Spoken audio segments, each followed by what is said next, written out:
শিক্ষক বাঁচলে শিক্ষা বাঁচবে, শিক্ষা বাঁচলে দেশ বাঁচবে।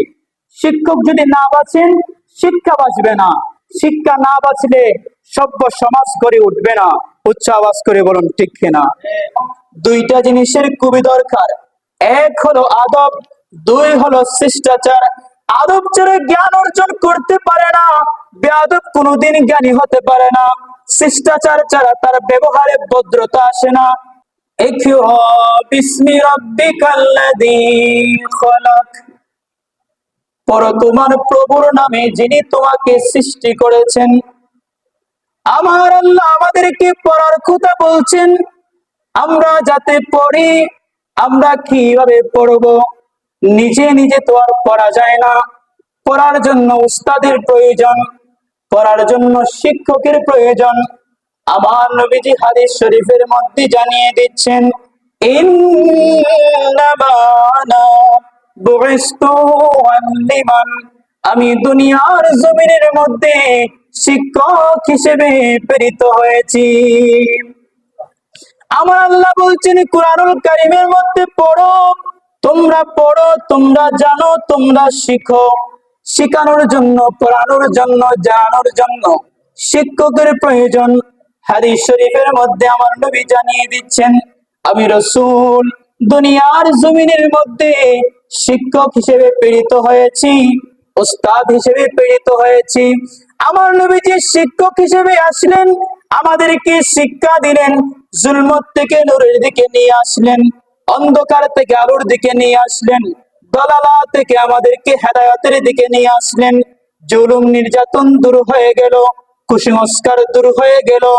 আমার নবীজি দুনিয়ার জমিনে শিক্ষক হিসেবে এসে আমাদেরকে শিক্ষা দিয়েছেন। শিক্ষার মাধ্যমে গোটা পৃথিবীটা আমার নবীজি আলোকিত করে দিয়েছেন। উচ্চ আওয়াজ করে বলুন সুবহানাল্লাহ। আমার আল্লাহ বলছেন পড়ো, আমার নবী বলছেন শিক্ষক হিসেবে আমি এসে তোমাদেরকে পড়াইলাম, তোমাদেরকে শিখাইলাম। সারা দুনিয়া আমার নবীজি শিক্ষক হিসেবে প্রেরিত হয়ে আলোকিত করে দিয়েছেন।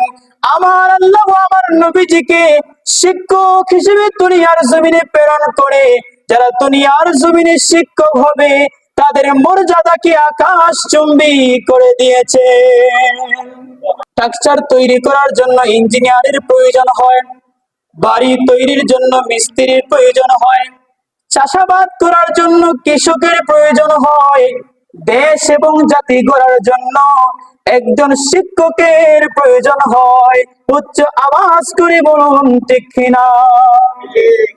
দেশ এবং জাতি গড়তে একজন শিক্ষকগণের প্রয়োজন হয়।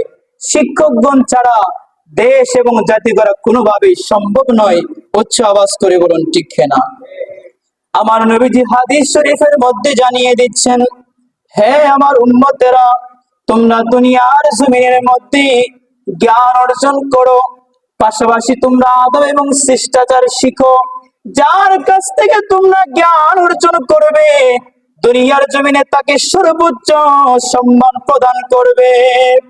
আমার নবীজি শিক্ষা দিচ্ছেন, যার কাছ থেকে তুমি জ্ঞান অর্জন করবে, জ্ঞান লাভ করবে, তাকে তুমি সর্বোচ্চ আসনে স্থান করবে, সর্বোচ্চ সম্মান দিবে, সর্বোচ্চ মর্যাদা দিবে। এজন্য জ্ঞান শিখার জন্য দুইটা জিনিসের খুবই দরকার, এক হলো আদব, দুই হলো শিষ্টাচার। আদব ছাড়া জ্ঞান অর্জন করতে পারে না, বেয়াদব কোনোদিন জ্ঞানী হতে পারে না। শিষ্টাচার ছাড়া তার ব্যবহারে ভদ্রতা আসে না, শিষ্টাচার ছাড়া সে কখনো ভালো মানুষ হয়ে উঠতে পারে না। উচ্চ আওয়াজ করে বলুন ঠিক কিনা।